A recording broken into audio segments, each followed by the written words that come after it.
Today, the undefeated New England Patriots come to town as the St. Louis Dragons look to prove to the NFL world that they are legit.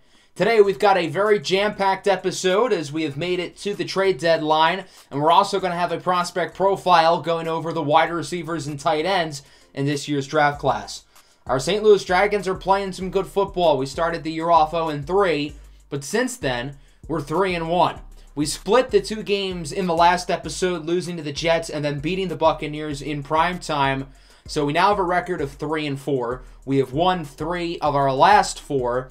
And I think our roster is in a very interesting spot going into the trade deadline.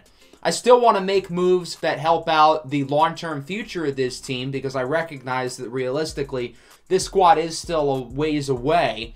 But on the flip side, I don't want to make this team bad. I want to continue to be competitive. I want to continue to have that winning culture here. And I don't want to take away from the supporting cast that a rookie quarterback, Puma Whitlock, certainly needs.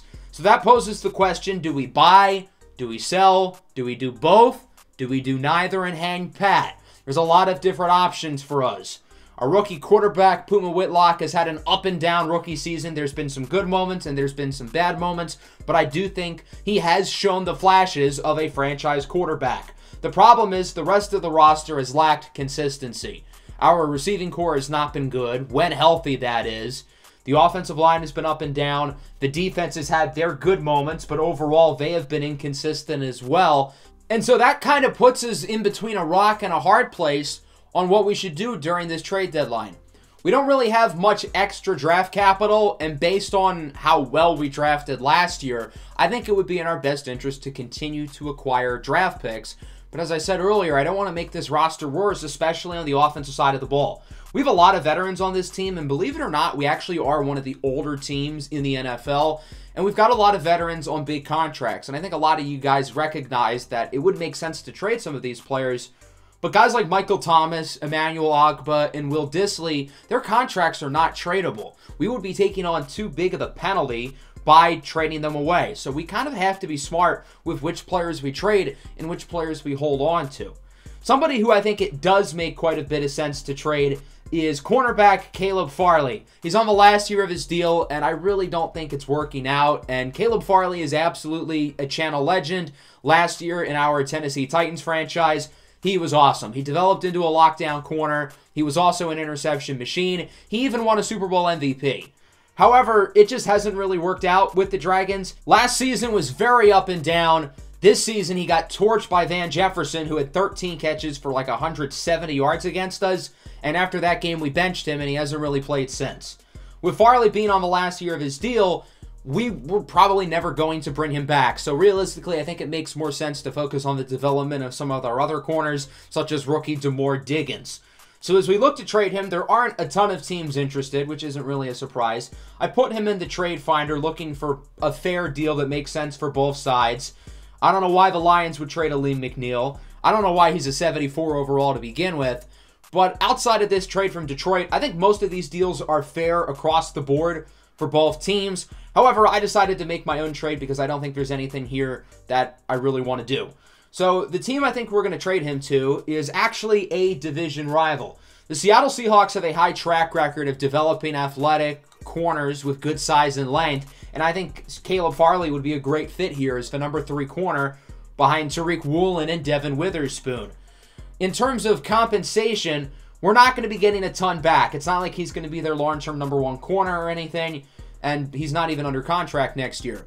He is a 78 overall with star development, though, so I don't want to get nothing for him. I thought about potentially getting a running back, but with Kenneth Walker injured, I don't think they'd be willing to trade Zach Charbonnet or Samaje Perine. So what we're going to be getting back is a 5th rounder this year and a 6th rounder next year. I think that's fair value for a guy who should probably develop still, but I don't think it was going to happen here. I do want to make moves to make the roster better, and particularly on the offensive side of the ball. I looked at the trade block, and the only position where there were tempting players was running back. There's a lot of good players here. Now, I don't want to give up a lot for a guy like Devon Achane, Tyler Algier, even James Cook. I think it'd make more sense to look at some of these guys lower down the list, like Tank Bigsby, Israel Abanikanda, Deuce Vaughn, somebody like that. I also wanted to look through free agency as well, and there are some solid options. We could bring back a guy like Deontay Foreman. We could look at someone like Alexander Mattison. We could look at the practice squad, pick up a guy like Jalen Machis, who's currently on our practice squad. But I think to solve our running back depth problem, we will ultimately sign Nyheim Hines, because I think he's kind of a good fit of what we're looking for. Puma Whitlock likes throwing the ball to his running back, and we only have 3 healthy backs on the roster: Joe Mixon, DeAndre Swift, and Sean Tucker. And even so, those guys have all had their challenges staying healthy. Joe Mixon got hurt in practice this week. He's not going to play against New England. DeAndre Swift is pretty injury prone as well. So I think having another running back for game days is going to be very valuable. I looked around the rest of the league for other players we could trade for. Tracy Walker was a guy who could make a lot of sense, but he's on a really big contract. Along the offensive line, Trevor Penning with New Orleans I think would work. Jamari Sawyer on the Chargers is on the trade block. Kevin Dotson in Pittsburgh is a backup. Kenyon Green with the Texans, he's in the doghouse basically. Royce Newman as well, and then Blake Freeland from the Colts. I also wanted to look at pass catchers as well. As I've said, I think wide receiver is the biggest need on the roster. Tyler Scott's an interesting player. I think Quentin Johnston might be unlikely, but they do have a pretty similar player already in Marquez Valdez-Scantling. Alec Pierce with the Colts, he's on the trade block. He can make a lot of sense. I like De'Ami Brown out of UNC with the Commanders. Romeo Doubs in Atlanta doesn't really play. Danny Gray with the Niners has always intrigued me. And then defensively, Nick Cross and Channing Tindall from the Dolphins could be an interesting 2-for-1 package deal. But ultimately, of the names I said, I think the one that would make the most sense is Kenyon Green with the Houston Texans. Kenyon Green was a top half of the first-round pick not super long ago. He struggled as a rookie. Last year, he was a little bit better, but now he doesn't really play. The Texans drafted Martin Llewellyn in the second round, and they signed Damian Lewis. So because of that, it's clear they don't value Kenyon Green. They offered us 2 players and 2 picks. I don't think it makes sense to trade either of the players. Isaiah Wynn's an important starter, and as we mentioned with Emmanuel Ogbah, it would not work financially. They're also offering future 4th-round picks. I'd rather give up a 5th this year, so I tried to make a package around that. I'd rather not have to give up 2 picks here, but it seems like that's going to be the only way to do it, and they still say no. So ultimately, I just decided to do the deal with the 2027 4th-round pick. I don't like giving up picks in the top 4 rounds, but I think it is worth it for Kenyon Green. I think he's going to be somebody who can be a starting caliber player right away. And I think this is a good deal for us. And I think it makes sense for the Texans too, because he's been a healthy inactive for them. So there is one more player that I wanted to look at who's kind of the bigger fish than the other guys I named. It's Jameson Williams with the Detroit Lions. And I get this sounds a little bit unlikely at surface value because he's a superbly talented player, another formerly high draft pick, but it hasn't really worked out with JMO in Detroit. Last year, he wasn't all that great. This year, he hasn't really been good at all, and I could see the Lions looking to move him. It's not like he isn't playing. He plays around 60% of the snaps. He's just not doing anything in those snaps. So I think the Lions moving him isn't the craziest thing in the world. They traded for Treylon Burks earlier in the season with the Eagles. Now, I don't know if this is something we're going to do right now, but it's more so something that I'd like to keep an eye on. There's no trade offers for him, which is a little bit of a surprise because the game put DeAndre Swift on the trade block before the start of the year. Not that I wanted to trade him, but I looked at the offers out of curiosity, and Jameson Williams was one of them. I offered a 3rd-round pick. It's about halfway through. I wouldn't really be able to give up much more right now, but I think going into the offseason, that could be something to watch out for. So I think those are going to be our moves here for the trade deadline. We add Kenyon Green to the offensive line, and I think the O-line really is not all that bad with him being added. Now let's take a look at some of the other trades around the rest of the NFL. There were some big moves. The New Orleans Saints are winless, and they are looking to start a fire sale. They'll be trading away Demario Davis to the undefeated New England Patriots for a 5th and a 7th-round pick. Demario Davis just feels like a Bill Belichick type of player, and he's going to complete one of the last holes they have on their roster.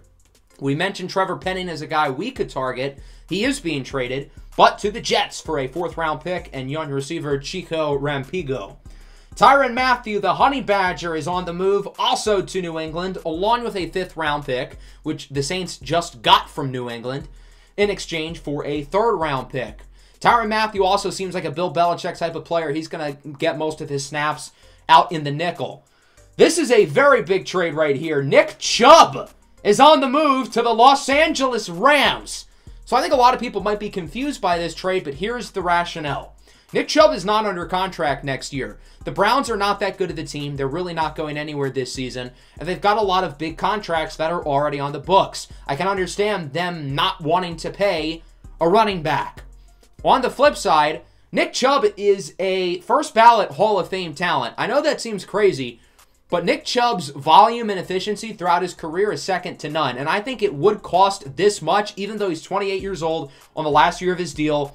The Browns will be getting Cam Akers, a second rounder next year, and a third rounder this year. The Rams are not good. They have one win, but leave it to Les Snead and Sean McVay to go out and acquire talent at all costs without giving up a pick in the first 2 rounds this season.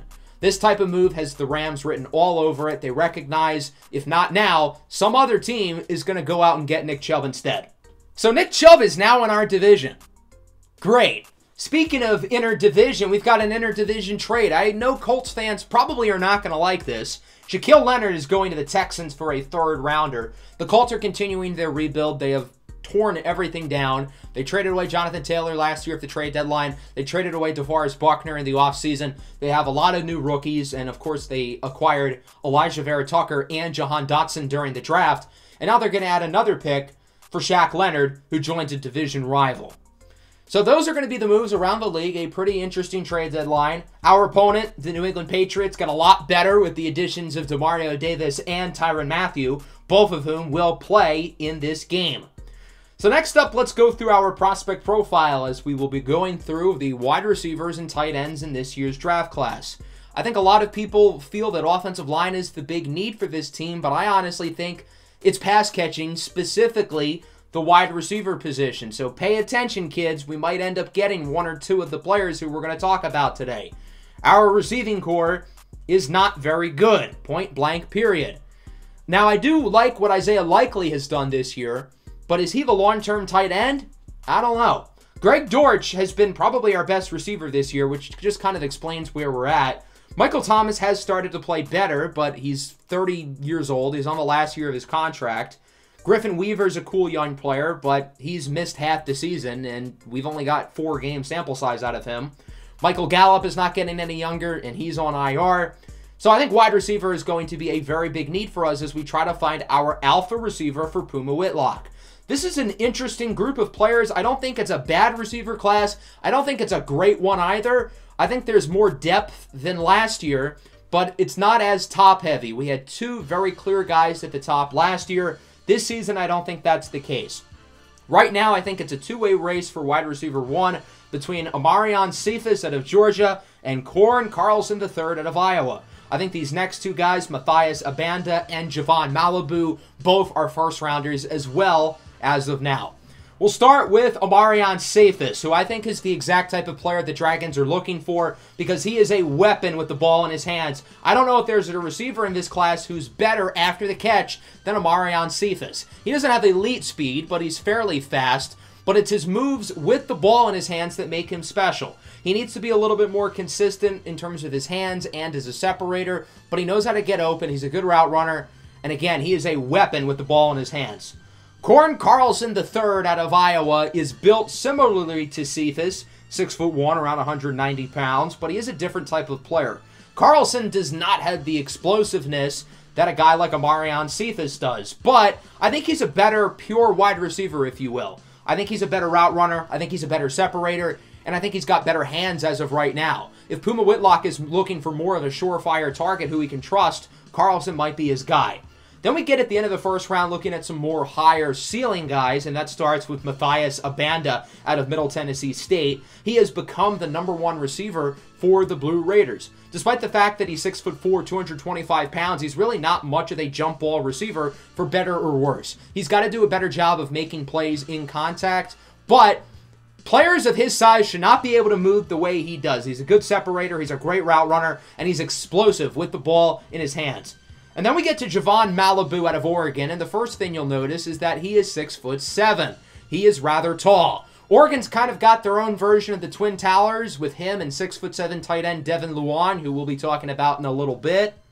But I think Javon Malibu is a very fascinating player because you don't find many 6'7" wide receivers in the draft.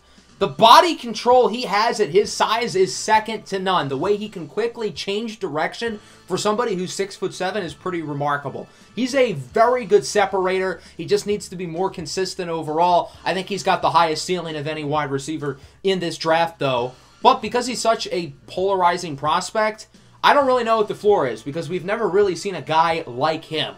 4 very different but unique types of receivers, and I think the Dragons would be good with any of these guys in the first round. If the Dragons end up going a different position in round 1, I imagine wide receiver will be at the top of their list for day 2, and there are a lot of good choices. In terms of depth, there's a lot of bigger receivers, more jump ball type of guys. I don't know if the Dragons are looking for that type of player. I think they're looking for someone who's a little bit more agile, more explosive. I think Jumani Kaur out of Kentucky certainly fits that bill. I think Kaur is a very similar prospect to Amarion Cephas out of Georgia. He's just a little bit worse. If the Dragons really like Amarion Cephas and don't get him in the first round, I think Jumani Kaur in the second round might end up being better value. He's an explosive playmaker as a weapon with the ball in his hands. Now, I do think he needs to improve his consistency in terms of catching the ball. I think that's his biggest weakness as of now. If the Dragons do end up going for one of these bigger-bodied receivers, I think Raphael Pryor-Swan out of Tennessee is a good option. He's got a very high ceiling with his size and length, along with his athleticism, 6'5", 220 pounds. He's got some of the best hands in this draft, and I think he's somebody who you can throw it up to, and instead of the 50-50 ball, it's going to be 70-30. Dwayne Hoy out of Michigan State's a big guy who has some playmaking juice. I think Des Chord out of Ohio State could be an interesting guy as well. He sort of came onto the scene last year as their top receiver as the year went along, so he's already got that chemistry with Puma Whitlock.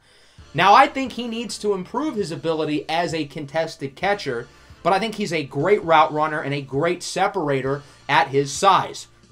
While these bigger-bodied receivers are intriguing, I think our offense caters more towards smaller guys. Arturo Modelo out of Miami and Kobe Ganesh Kshatriya out of Stanford both fit that bill. I think Modelo's a little bit more polished right now because he is a significantly better separator, arguably the best separator in the entire draft class, which is a skill that's very important within our offense. He's really good after the catch as well. He just needs better hands. He's not good at catching the football, and he doesn't really have a super diverse route tree. He's good in the short to intermediate game, but he can't really stretch the field as of now. Some other names to watch out for include DeSancho Chamberlain from Alabama, Bernard Cunningham from Ole Miss. Some of the smaller guys include Marco Franklin, Logan Myers, and Pepito Estrada. Those are more of your slot guys. I think Xavion Cherry fits that build as well, but I think he's got the versatility to play on the outside as well. Xavion Cherry excels at simply getting open. He is a phenomenal route runner. He's a phenomenal separator, and in the 5th or 6th round, that could end up being a really good pick. Xavion Hunter's a great separator for his size. I think Ginger Godfrey from Maryland's pretty intriguing.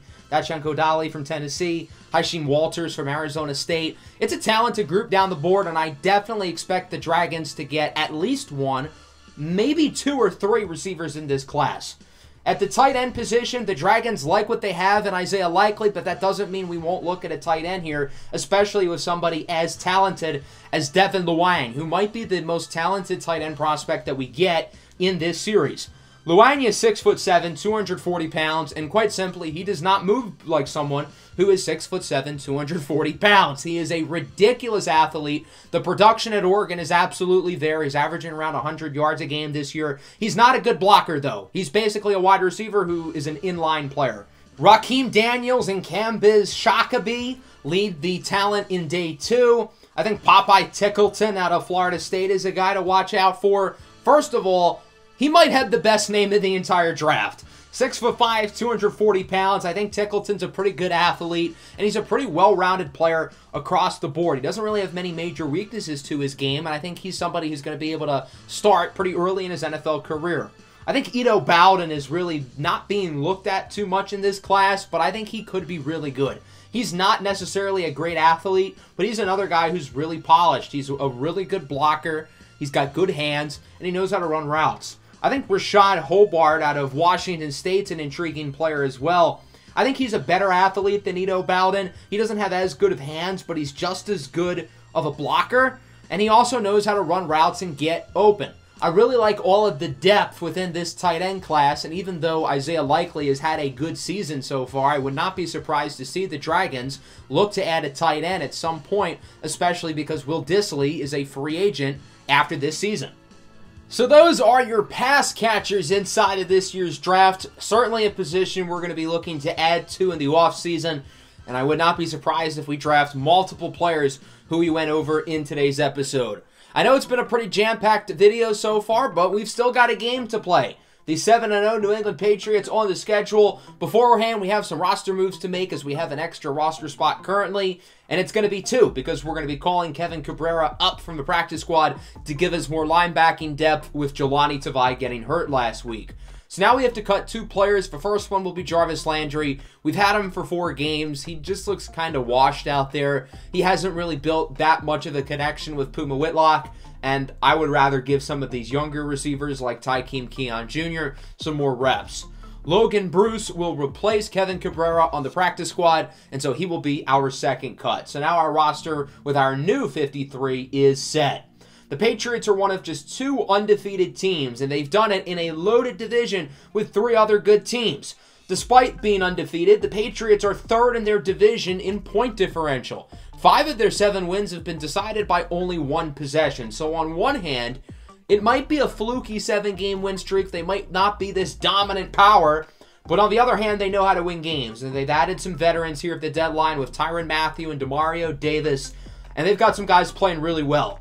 Mac Jones at quarterback looks like an MVP candidate, and he was rewarded handsomely with a big extension. And Ezekiel Elliott has turned back the clock. He's playing like it's 2016. They've got an intriguing group of weapons, including Chase Hunter, drafted in the 1st round out of Missouri, who is really good. 81 overall with superstar X Factor. They've got a good offensive line and a really strong defense led by DeForest Buckner. They've got a good secondary with Kyle Duggar, Jabril Peppers, Christian Gonzalez, and of course the 2 players who they just traded for. This team is a legitimate Super Bowl contender, and it's going to be a challenge for us as we've got quite a few injuries. 7 starters will be out today, including Joe Mixon, as I briefly touched on earlier. He suffered a toe injury in practice, not going to be long-term, but he will be out today.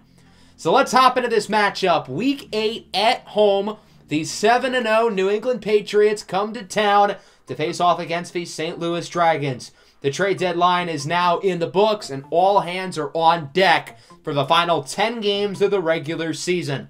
The Dragons have been playing some good football. They've won 3 of 4, but this is easily their biggest test yet. These New England Patriots are a legitimate Super Bowl contender, and they added to their roster big time here at the trade deadline.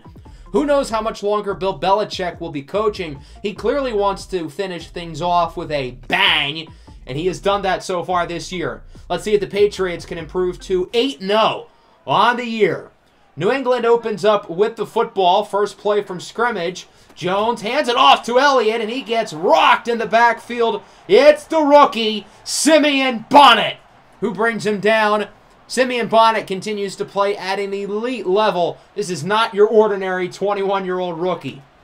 3rd and 12. Jones looks to throw it, and he connects. That's a first down into the hands of Mike Gesicki. New England marching down the field slowly but surely as they've now got it at the 22. On 2nd down, Jones looks to throw it, and he connects with the rookie, Chase Hunter, who's in for a touchdown, and the New England Patriots march right down the field, and the highest scoring offense in football is on the board.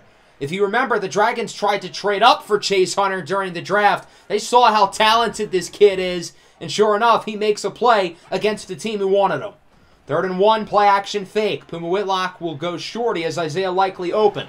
Likely breaks a tackle and gets the first down. Good play after the catch by Isaiah Likely, who continues to be easily the biggest, most pleasant surprise on the entire team this year.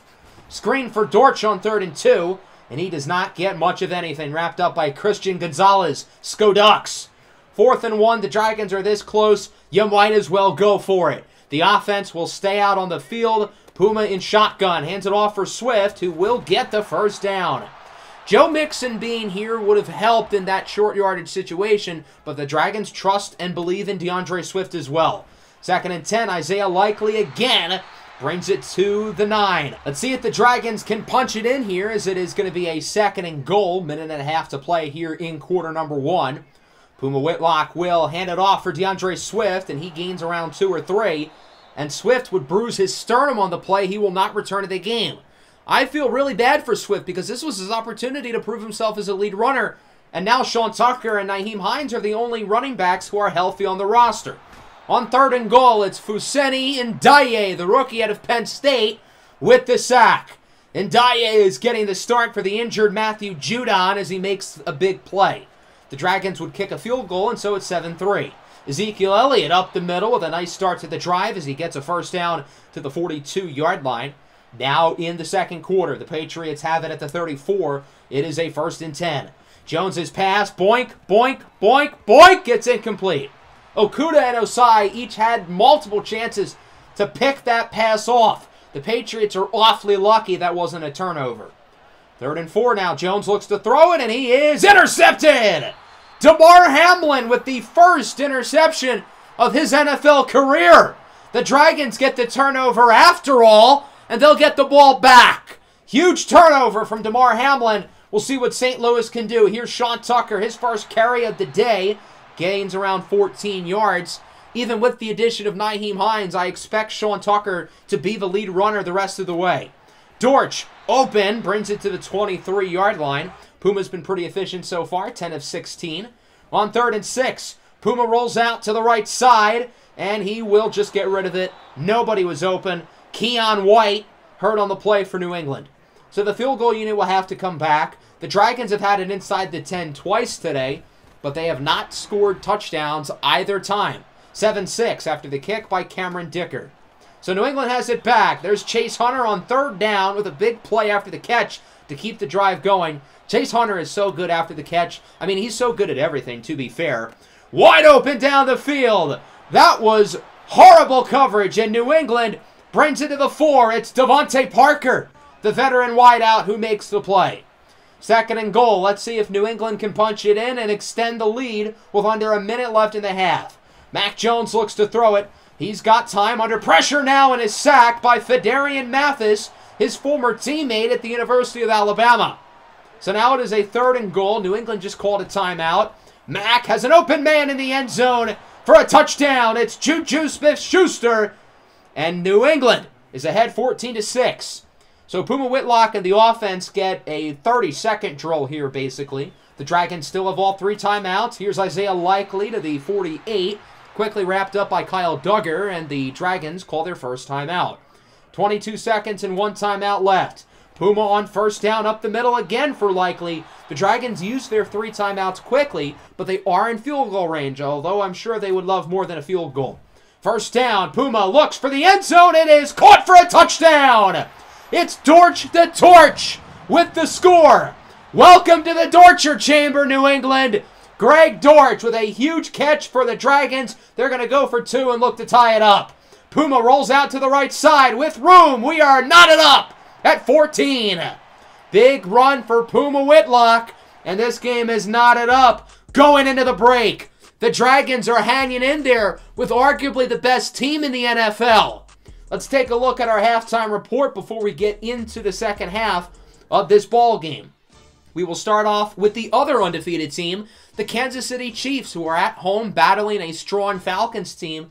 And currently it is Atlanta with a comfortable 14-3 lead thanks to this touchdown run by Bijan Robinson.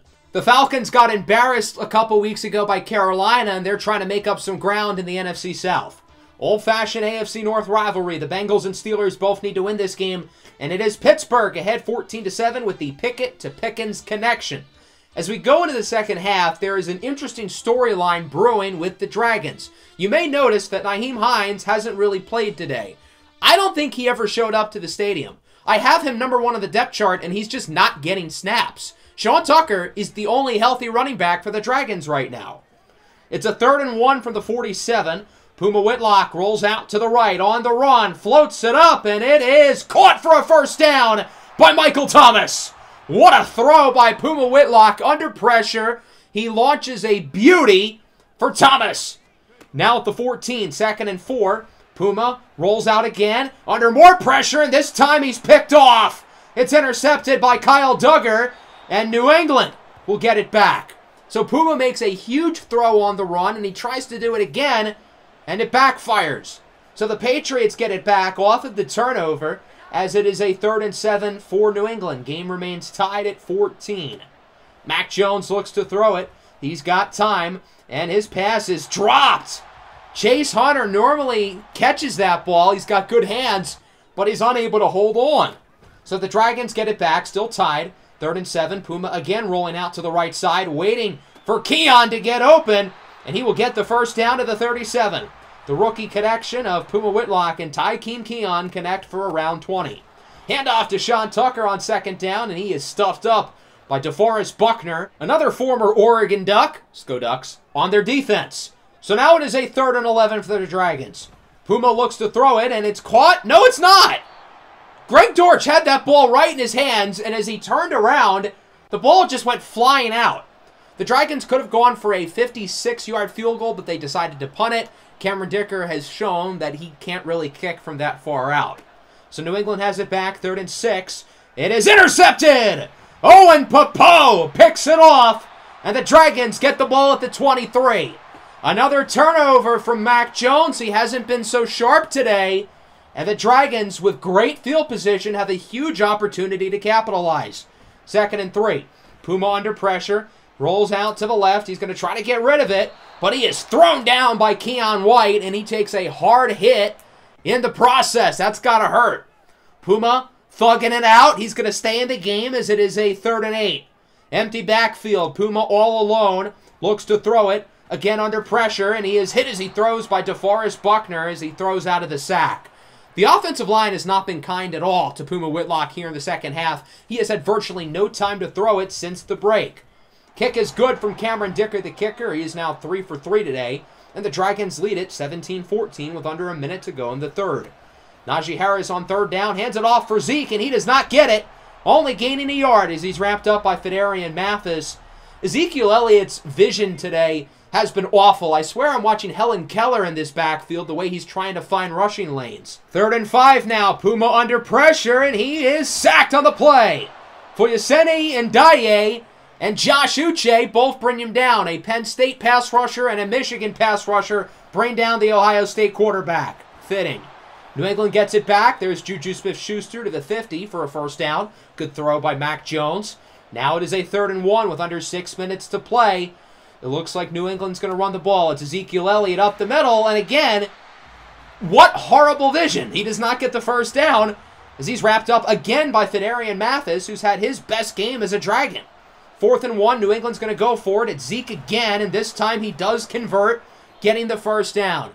I get that Ezekiel Elliott has been really good. He looks like 2016 Zeke this year, but today he looks like 2022 Ezekiel Elliott.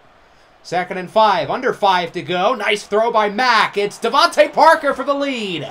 A dart from Mac Jones, and Devontae Parker with a nice move after the catch.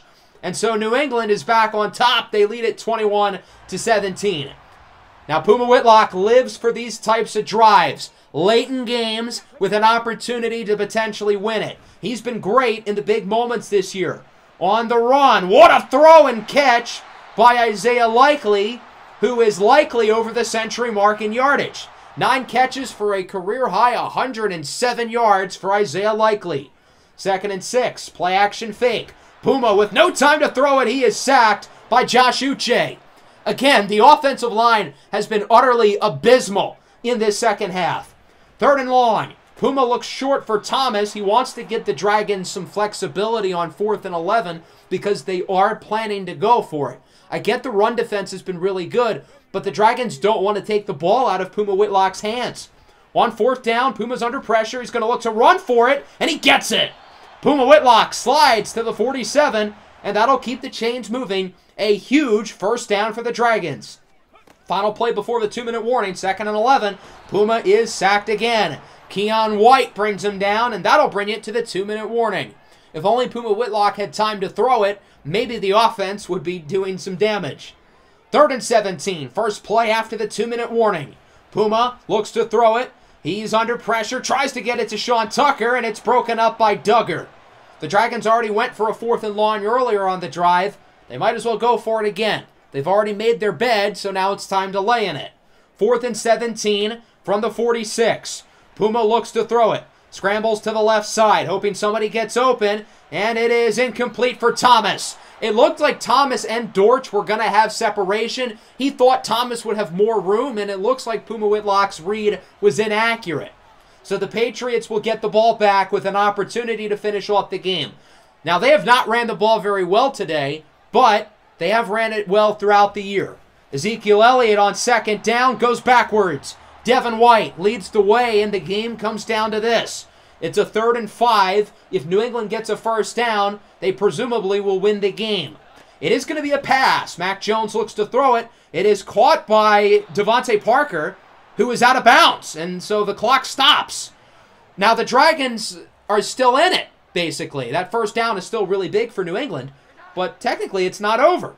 2nd and 8 now. Another first down officially ends it as Ezekiel Elliott nearly gets it.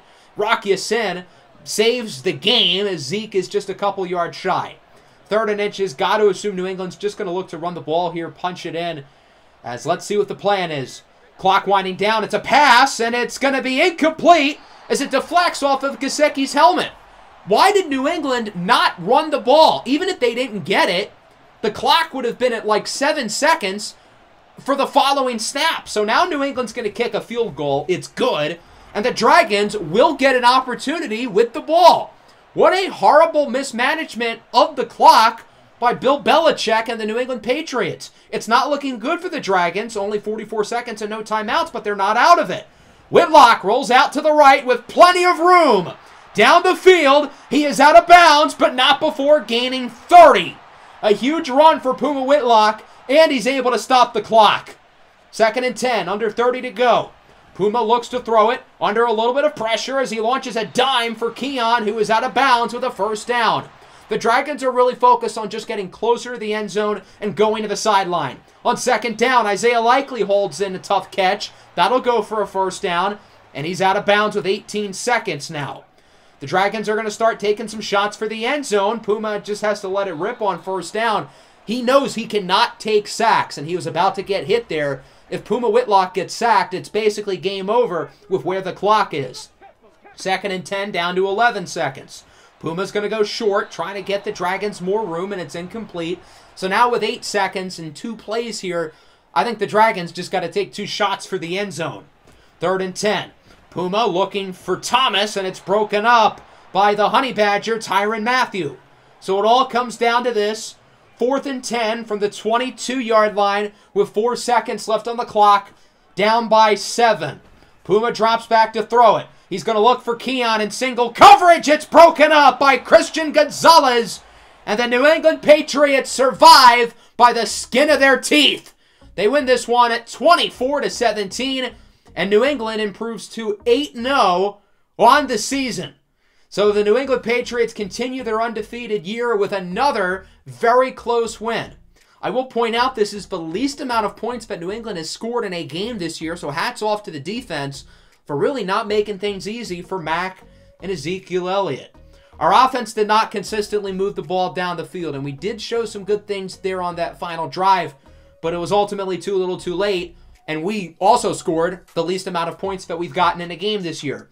I thought Puma Whitlock was good. I don't think his passer rating does him justice. The interception was a really bad throw, but he had some good moments. That last drive, I was really impressed, but ultimately when it comes down to it, he had 2 chances to tie or win the game, and he was unsuccessful. Mac Jones was fine. He wasn't great, but he wasn't bad. New England really could not run the ball. Zeke was very unimpressive, and Sean Tucker outplayed him. Isaiah Likely, he is a dog. 10 catches for 117. He was outstanding. If he continues to play like this, he's going to be the long-term tight end. Devontae Parker also stood out. Michael Thomas and Greg Dortch played well again. There were quite a few drops for both teams. Both QBs had pretty low completion percentages, but it wasn't really their fault. There were quite a few drops. Our offensive line was abysmal in the second half. Puma Whitlock just had to do all he could while he was under so much pressure, getting sacked 5 times. I thought our defense was good, though. Our secondary played well. We had 2 interceptions. We didn't get much out of the pass rush, though, surprisingly, but the run defense was good. Overall, the defense was impressive. No shame in losing by 7 against arguably the best team in the league. And we're going to get 4 starters back. Technically 3 because Ed Ingram isn't going to start anymore with the addition of Kenyon Green. But still, Joe Mixon and Griffin Weaver being back is going to be big for the offense, and I'm excited about Javon Kinlaw being back as well. So here are your scores around the league here in Week 8. As for your players of the week, Brock Purdy, Kenny Pickett, Levante David, and Kyle Hamilton. Now that we've made it to Week 9, we can take a look at the yearly awards. Jalen Hurts is the front runner for the MVP. No Dragons. Joe Mixon is 8th for NFC Offensive Player of the Year. Simeon Bonnet is 5th for NFC Defensive Player of the Year. I'm telling you guys, we're not looking for Rookie of the Year. We're looking for Defensive Player of the Year. Former Dragon, Yeturgos Matos, is in 7th, which is funny because he was awful with us, but good for him, I guess. Unsurprisingly, Puma Whitlock and Simeon Bonnet are the favorites for the Offensive and Defensive Rookie of the Years. We've got a few other guys in contention. Demore Diggins, 4th for Defensive Rookie of the Year. Griffin Weaver and Tykeem Keon on the list for Offensive Rookie of the Year, and I think Weaver's going to climb up now that he's healthy. Puma Whitlock, 6th for Best Quarterback. Deontay Harris ahead of him. Joe Mixon in the top 5 for Best Running Back. We have nobody in the running for Best Receiver. Shocking, I know. Who could have seen that one coming? Simeon Bonnet is 3rd for Best Defensive Lineman, 1 spot ahead of Yeturgos Matos, who's shortly ahead of Bosa and Aaron Donald. Owen Popo is 7th for Best Linebacker, and Demore Diggins is 10th for Best Defensive Back, even though he has not started a single game. That might be my cue to start him going forward. So I think that's what we're going to do. I think he's going to be the primary nickel corner going forward. So that's going to wrap up today's episode. Next time around, we've got 2 interdivision games against the Niners and the Rams. If we want any chance of competing in this division, we've got to win these games. San Francisco in Week 10 on primetime is certainly going to be tough as well. We might have a prospect profile in the next episode as well. I haven't yet decided yet. Why did I use yet twice in the same sentence? I don't know. But regardless, that'll wrap things up. Hope you guys enjoyed. Make sure to leave a like and subscribe to the channel if you are new. Peace out.